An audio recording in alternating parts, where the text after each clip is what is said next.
Sir sir మిమ్మల్ని లోపలికి పిలుస్తున్నారు.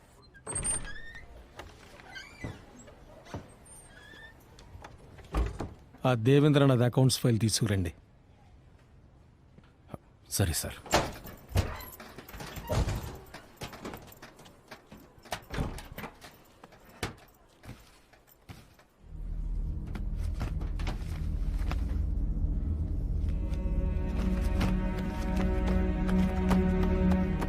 ఏంటన్నా ఏమైంది? ఏం వెతుకుతున్నారు? ఒక ముఖ్యమైన ఫైల్ రా, లాకర్లోనే పెట్టాను కానీ ఎక్కడ పెట్టారు? ఎక్కడైనా పెట్టి మర్చిపోయారా ఏంటి? నాకేమి మతి మార్పు. నువ్వు వెళ్ళరా. ఎందుకు టెన్షన్ అవుతున్నారు? మెల్లగా చూడండి, నేను వెతుకుతాను. ఏంటన్నా ఫైల్ దొరికిందా? అది నాకు తలనొప్పిగా ఉంది, ఇంటికి వెళుతున్నా.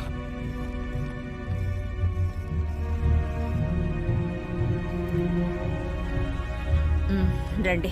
అబ్బాయి వాడికి నేనా బాధ్యుణ్ణి? ఇంకా ఎంతకాలం అని? వాడేమైనా చిన్నపిల్లాడా?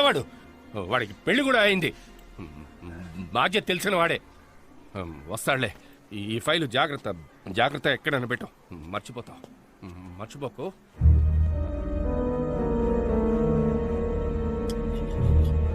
అత్తయ్య, ఆయన ఇంకా రాలేదు. ఫోన్ స్విచ్ ఆఫ్ లో ఉంది. ఆఫీస్ నంబర్ రాసి పెట్టాను, వెళ్ళి ఫోన్ చేయి. వెళ్ళు. హలో, చెప్పండి. భరత్ సార్ ఉన్నారా? బయలుదేరారు మేడం. ఓ, బయలుదేరేసారా? సరే, థ్యాంక్ యూ. ఒక్కరోజు లేట్ అయినందుకు ఈ పిల్ల ఎంత గాబరా పడుతుందో చూడండి. భోంచేస్తారా? ఇంకేమైందో. మావయ్య అత్తయ్య మీద కోప్పట్టారు. అవునా? ఏం లేదు, ఆఫీస్లో ఫైల్ కనపట్లేదు, అందుకే టెన్షన్గా ఉన్నారు. పో.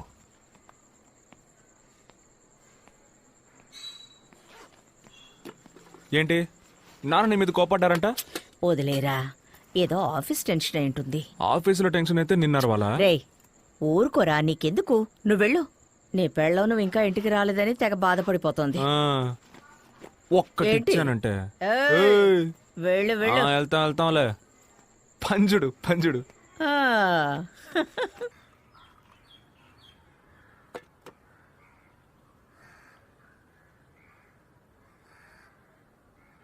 మావయ్య,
పోయిన వారం కూడా ఇంటికొచ్చాడు.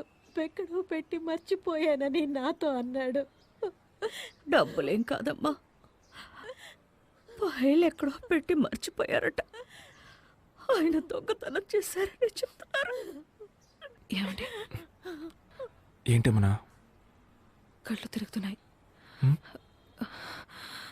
కళ్ళు తిరుగుతున్నాయండి. కాసేపు పడుకో.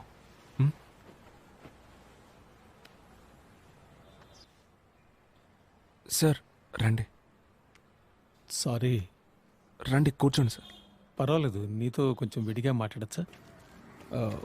ఫైల్ గురించి నీతో ఏమైనా? లేదు, మా నాన్న అలాంటి వారు కాదు సార్. అయ్యో, ఆయన గురించి నాకు తెలుసు భరత్. ఆయన గురించి తప్పుగా మాట్లాడితే అంతకంటే పాపం ఉండదు. బట్ అడగడం ఎంతైనా నా బాధ్యత. ఆయన బ్యాగ్ ఏదైనా తీసుకొచ్చారా? బ్యాగు? ఏం బ్యాగ్ సార్? డబ్బు ఏమైనా తీసుకొచ్చారా అని నా లేదు సార్, మీరు ఆయన ఫైల్ అమ్మేసి డబ్బు తెచ్చుకున్నారా అని అడుగుతున్నారు అంతేగా. కాదు భరత్, అడిగానంతే. ఆయన ఈ ఫైల్ పోగొట్టినందువల్ల ఈ పెన్షన్ ప్రావిడెంట్ ఫండ్ ఏమీ రావు. నిన్ను ఉద్యోగంలోంచి తీసేయాల్సి వచ్చింది. తెలిసింది సార్. I'm sorry Bharat. నీకేదైనా సాయం కావాలంటే నన్ను అడుగు. సరే sir, thanks. Take care Bharat.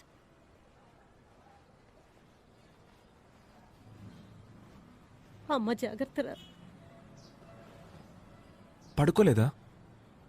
నేను ప్రెగ్నెంట్ అయ్యాను అనుకుంటాను.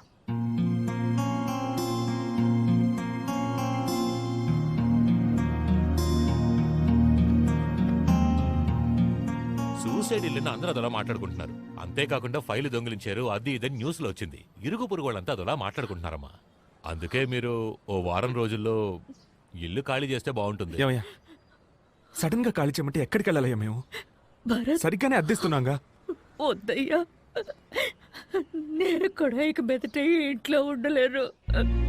సరే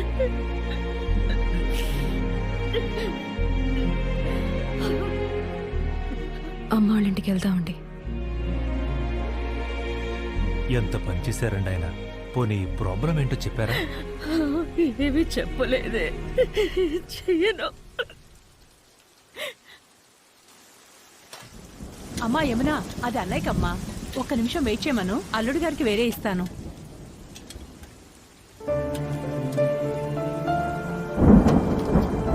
మనం ఇంకోంటికి వెళ్ళిపోదామండి. ఇవాళ్ళే మీకు ఓకేగా? నాన్న లేరు, ఉన్న ఇల్లు లేదు, చేసిన ఉద్యోగం లేదు, అంతా తలకిందులైపోయి ఈరోజు ఎక్కడున్నావు? ఏమైందండి ఇంత లేట్ అయింది? ఏం లేదు, పద. భరత్, యమున ఇంకా భోంచేయలేదు, నీకోసం వెయిట్ చేస్తోంది. ఇద్దరు భోంచేయండి. ఎందుకు ఇంతసేపు భోజనం చేయకుండా ఉన్నావు? నువ్వు ప్రెగ్నెంట్ అని నీకు ఎవరైనా గుర్తు చేస్తూ ఉండాలా? ఇందా భోంచే. ఏంటి?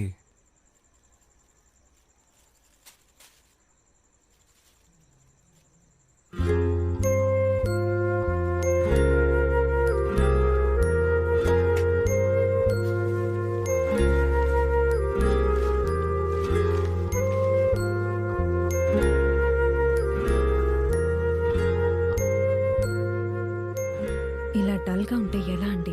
మేమిద్దరం మిమ్మల్ని నమ్ముకునే ఉన్నాం. నేనెందుకు మా ఇంటి నుంచి వెళ్ళిపోతా అని చెప్పానంటే, నువ్వు కారణం లేకుండా చెప్పవు నాకు తెలుసేమున్నా. మనం అక్కడ ఉన్నప్పుడు ఎవరైనా మిమ్మల్ని ఒక్క మాట అన్నా, చులకనగా చూసినా మీరు బాధపడతారని భయపడ్డానండి. మా ఇంట్లో వాళ్ళందరూ మంచోళ్లే, నాకు వాళ్ళంటే ఇష్టం. కానీ వాళ్ళందరికంటే నాకు మీరిష్టం. నాకు పుట్టపోయే బిడ్డకి నా వాళ్ళందరూ కావాలి. అందుకే నేను నిన్నేమీ అడగలేదు కదేమన్నా. అదే ఇంకా బాధగా ఉంది. మా అమ్మ నుదుటి మీద బొట్టు లేదు. నేను తండ్రిని కాబోతున్నాను, కనీసం నవ్వలేకపోతున్నా. నువ్వు ప్రెగ్నెంట్వి, నిద్రపోవడానికి మంచి చోటు కూడా లేదు. ఏమండి మీరే ఏడిస్తే మరి? నేను ఇవన్నీ భరించలేకపోతున్నానేమన్నా, తట్టుకోలేకపోతున్నాను.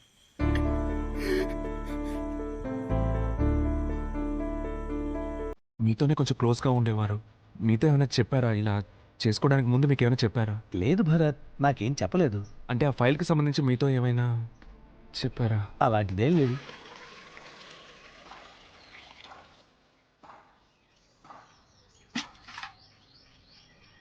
ఏమండి పెట్టె కదులుతోందండి, ముట్టుకొని చూడండి.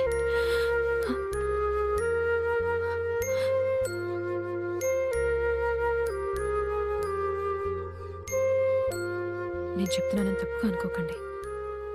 మన లైఫ్ ఇప్పుడు మొత్తం మారిపోయింది. ముందులా లేదు, నాకు అర్థం అవుతుంది. కానీ అయిపోయిన దాని గురించి ఆలోచిస్తూనే ఉంటే ఎలా?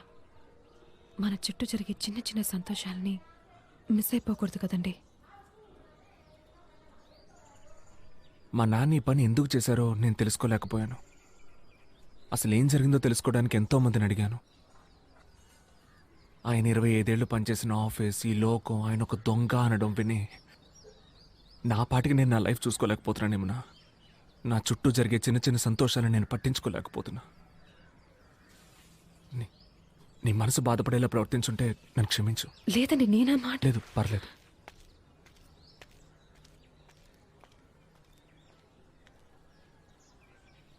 ఏమండి, ఒక్క నిమిషం. ఏమండి, కొంచెం ఆగండి. ఏయ్, పిచ్చా నీకేమన్నా? కడుపులో బిడ్డతో ఇలా పరిగెత్తుకుంటూ వస్తున్నావు? నా మీద కోపంతో లంచ్ బాక్స్ వదిలేసి వెళ్ళిపోతున్నారు. అందుకే నీ మీద కోపడ్డమే నాకు తెలియదేమన్నా. నీ మీద కోపడి ఎక్కడికి వెళ్తాను చెప్పు. మీ వాలకం చూస్తే అలా అనిపించలేదు.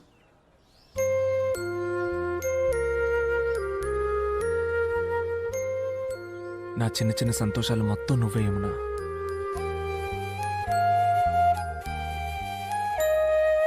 సరేరా. ఏమంటే ఏం చేస్తున్నారు మీరు? ఇంట్లో దింపేస్తాను. చూసే వాళ్ళందరూ ఏమనుకుంటారు? ఏ, నా పెళ్ళానే ఎత్తుకెళ్ళేది? సిగ్గేస్తుందండి.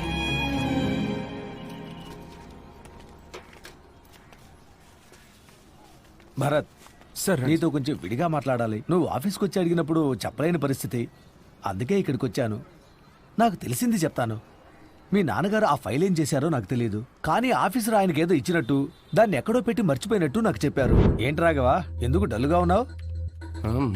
సారు డబ్బులు ఎక్కడో పెట్టాను. ఏంటి డబ్బా? ఏం డబ్బు? అయ్యో అదేం లేదే, నేనేదో వాగుతున్నాను. ఇప్పుడేదో డబ్బు గిబ్బన్నా. నేను డీటెయిల్స్ అడగటం మొదలు పెట్టగానే ఆయన మాట మార్చేశారు. మా ఆఫీసర్ గారిని కలిశారంటే ఏదైనా క్లారిటీ దొరకవచ్చు. ఆయన బ్యాగ్ ఏదైనా తీసుకొచ్చారా? డబ్బు ఏమైనా తీసుకొచ్చారా అని నా ఉద్దేశం.